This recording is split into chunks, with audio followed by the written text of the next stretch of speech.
पूरा भर दो अपनी जिंदगी का समय, समय नहीं बचना चाहिए। आप 6 घंटा पढ़ रहे हो तो आप 8 घंटा पढ़ना शुरू कर दो, 8 पढ़ रहे हो 10 पढ़ना शुरू कर दो, 10 पढ़ रहे हो तो 12 पढ़ना शुरू कर दो, 12 पढ़ रहे हो तो फिर क्वालिटी पढ़ना शुरू कर दो। आप आंख पे पट्टी बांधो और लग के घिस के तैयारी करो, सिलेक्शन तेरा होगा, पक्का होगा, लग के। और जितने भी टॉपर से आप मिलोगे आप सुनोगे उन्होंने किसी और की नहीं सुनी, सीधा पढ़ाई की।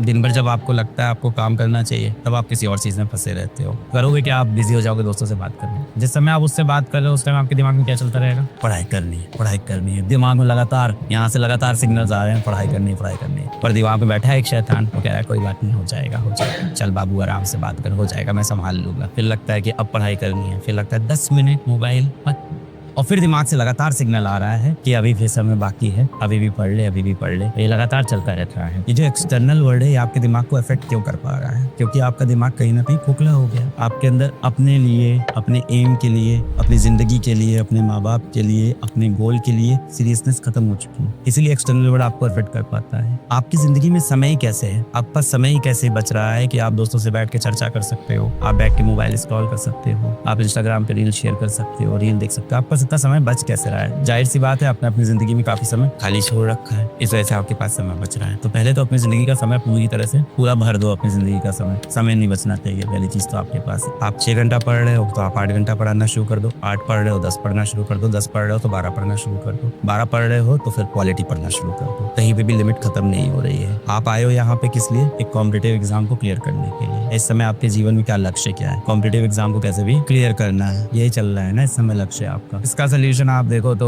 भगवद गीता से निकालना हो तो वहां से निकाल लो। आप फॉलो तो करते नहीं हो। दिक्कत तो यही है कि अभी क्या हो गया है, आप लोग ना बहुत डिटैच हो गए हो। किस चीज से डिटैच हो गए हो? अपने पेरेंट्स से डिटैच हो गए हो, अपने मूल सिद्धांतों से डिटैच हो गए हो। भगवद गीता की आप टीचिंग्स को नहीं फॉलो करते, या जिस भी धर्म के आप उसकी टीचिंग कोई फॉलो नहीं करते हो। आप जाओगे हर चीज का सोल्यूशन वहाँ लिखा हुआ है, बहुत क्लियर। क्या लिखा है वहाँ पे? सबसे पहले चीज लिखी है अपने दिमाग से आप दोस्ती करो, उससे दुश्मनी करना बंद कर दो। Mind is your best friend but your biggest enemy as well. अगर आप भगवद गीता को, भगवान श्री कृष्ण भी यही बोलते हैं कि आपका सबसे बड़ा शत्रु आपका मन, आपका दिमाग सबसे बड़ा शत्रु है। वो बोलते हैं कि अपने पास्ट पे रिग्रेट मत करो, अपने फ्यूचर की टेंशन मत लो, जीवन किसमें जियो? प्रेजेंट में जियो। क्या है ना, आपने अपने अगर बहुत सी प्रॉब्लम पाल ली है, ये जीवन बहुत कठिन होने वाला है, दिमाग को कंट्रोल करना बहुत टफ है, बहुत डिस्ट्रैक्शन है, बहुत बैकलॉग है, तो हजारों टर्म आपने दिमाग में डाल ली है अपने इस तरह के। और आपने किया क्या? जो बेसिक काम है वो आपने छोड़ दिया। क्या आप रात में रोज 11 बजे 12 बजे सो जाते हो? क्या आप रोज सुबह 7-8 बजे उठ जाते हो? क्या रोज आप 7 घंटे की अच्छी नींद लेते हो? क्या नींद लेते हो तो आपके कमरे की लाइट बंद रहती है? क्या आपके कमरे में कोई शोर नहीं होता है? जब आप सुबह उठते हो क्या उसके बाद आप व्यायाम करते हो? या दिन में आप कम से कम 30 मिनट का कोई ना कोई फिजिकल एक्टिविटी आप करते हो? बीजीएमआई खेलने को फिजिकल एक्टिविटी में काउंट नहीं किया जाएगा। फिजिकल एक्टिविटी मींस कि आप साइकिलिंग कर रहे हो, जॉगिंग कर रहे हो, या कोई स्पोर्ट्स खेल रहे हो, आउटडोर स्पोर्ट्स खेल रहे हो, जिम भी चलेगा। हफ्ते में 3-4 दिन आप वो कर रहे हो कि नहीं? हाँ, वर्कआउट, व्यायाम वो कर रहे हो कि नहीं कर रहे हो? ये सारी चीजें सब लास्ट में जाके अकाउंट करती है कि आप फिजिकली फिट हो कि नहीं हो और मेंटली फिट हो कि नहीं। ये सारी चीजें जब आपकी लाइन हो जाए, ये आप करोगे नहीं, मुझे पता है। How to control your mind. अगर आपने देखा हो दोस्तों, एल्बर्ट आइंस्टाइन ने अपने दिमाग पे कंट्रोल कैसे किया था, जानिए ये 3 तरीके।